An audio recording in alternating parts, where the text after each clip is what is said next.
Morning. So welcome to the 6th workshop of the Clean Energy Plan that we all have been working towards under the Executive Order 80, Section 4. As you all know, this is our last and final workshop. We started back in February, and we have undergone 6 workshops just like this. Today is a full packed day. We'll go through the agenda in a few minutes. And we have a lot to accomplish. We're not there yet. The home stretch is still on our way here. But I wanted to welcome you all again for the same faces, a few new faces, and then the same face here. A little older and more grayer, but hanging in there. But today we have a very important guest. Our Secretary, Michael Regan, has taken time to welcome you all and also to give you a message of where the department is and how important this work has been for us. So I'm going to give some introductory remarks for our Secretary.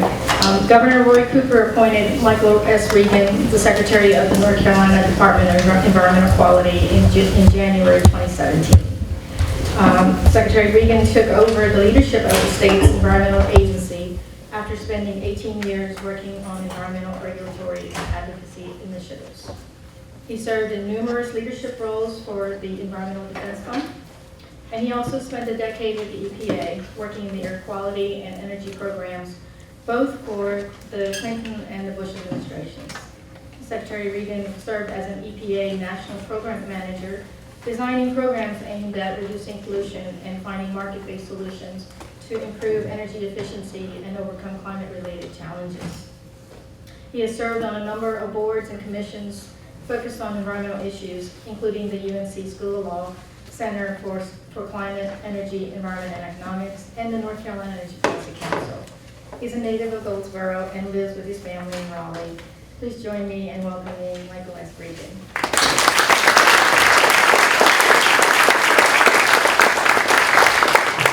Good morning. I want to thank Sushma for her leadership and for slogging through this process. I also want to thank her for those kind words, making me sound fancier than I actually am. I want to thank her team. I want to thank DEQ, and I want to thank all of you. Climate change is the greatest challenge of our time. It threatens our economy, our environment, and our way of life. And that's why last year, Governor Cooper called on all of us to create solutions for mitigating climate change impacts and rebuilding North Carolina stronger, smarter, and better than before. I want to thank everyone in this room for answering the governor's call, for rolling up your sleeves and participating in the development of a North Carolina clean energy plan. Interestingly enough, I've heard this plan described as the administration's plan. I've even heard it described as DEQ's plan, but I really want to set the record straight that this is North Carolina's plan. This is all of our plan, but with over 18 separate events, workshops, and listening sessions, and with over 800 participants, many of you I affectionately describe as repeat customers who have traveled all across the state to continue to have your voice heard. I want to let you know that we're listening. We're listening, and we appreciate the input. This process has been exciting. We've heard from consumer advocates, from youth organizations, the faith and academic communities, trade associations, environmental groups, locally elected officials, industry leaders, utility companies, the business community, and rural electric cooperatives. I don't think we've left any stones unturned. We've listened to your thoughts on creating a strategy that provides reliable, safe, and affordable cleaner energy to promote socially equitable solutions and to ensure that the benefits of these clean energy solutions are enjoyable by every single community in the state of North Carolina. We've heard your desire for us to be bold. And I'd like to say that North Carolina is poised to do this. Right now, we have the highest concentration of smart grid companies in the world. We're second in the nation in installed solar capacity.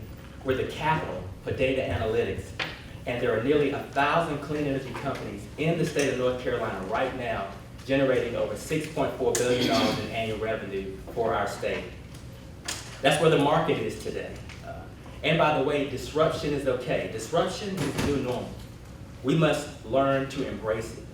Not only embrace it, but we must thrive in it. New technologies will create jobs just as much as create solutions. It will help us to be globally competitive in this new economy, and it will help us meet the challenge of climate change impact. But only if we take the time to take the effort to take advantage of this opportunity. Through the development of this clean energy plan, it is up to all of us to design dynamic policies and frameworks that will provide certainty in the marketplace and enough flexibility and innovation for creativity. It's up to all of us to ensure that the new technologies lead in cost-saving measures for consumers, and that incentives and rate structures keep up with the times. It's important for me to say that we also cannot achieve our goals as a state without the important leadership and input from all of you who are here today. This may be the final workshop in this process, but this is not the end of our work, and it's not the end of your work. Your efforts will continue as we turn these recommendations into real policy and actionable ideas. After today's workshop, a copy of this plan will be released for public comment in mid-August, and then we will submit the final to the governor for the September Climate Change Interagency Council meeting. I know how hard everyone's worked to get us here, and I say to get us here because there is no way DEQ could have done this alone. And on behalf of Governor Roy Cooper, I want to thank each of you for partnering with us to make this process not only a good process, but a credible process, a process that I believe will yield some consensus recommendations for the state of North Carolina to move forward. So thank you all for helping us develop this clean energy plan, and I hope you have a good workshop.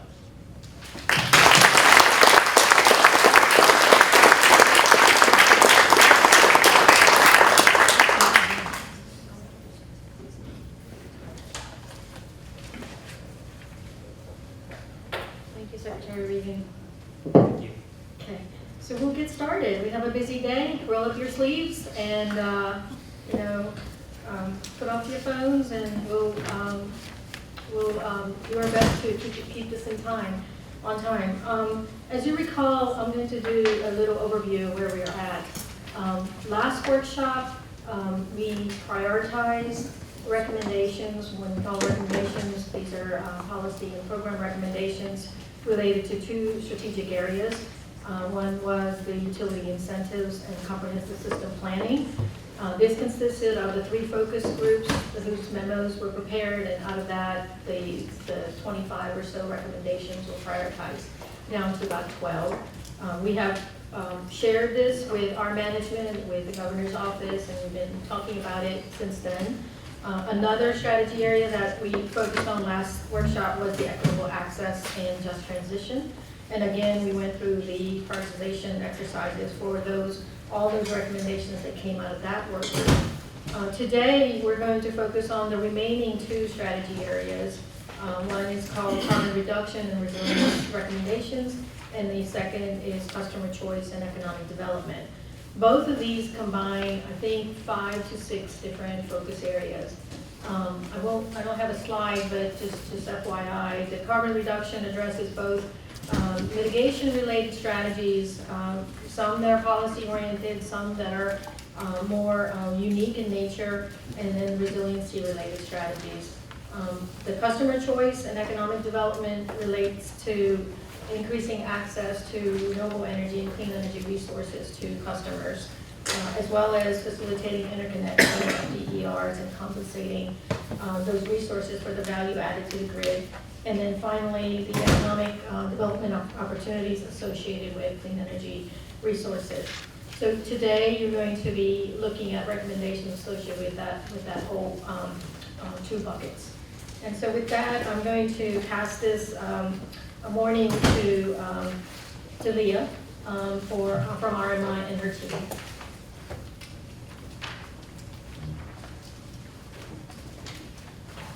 Thanks, Sushma. It's great to see everyone again.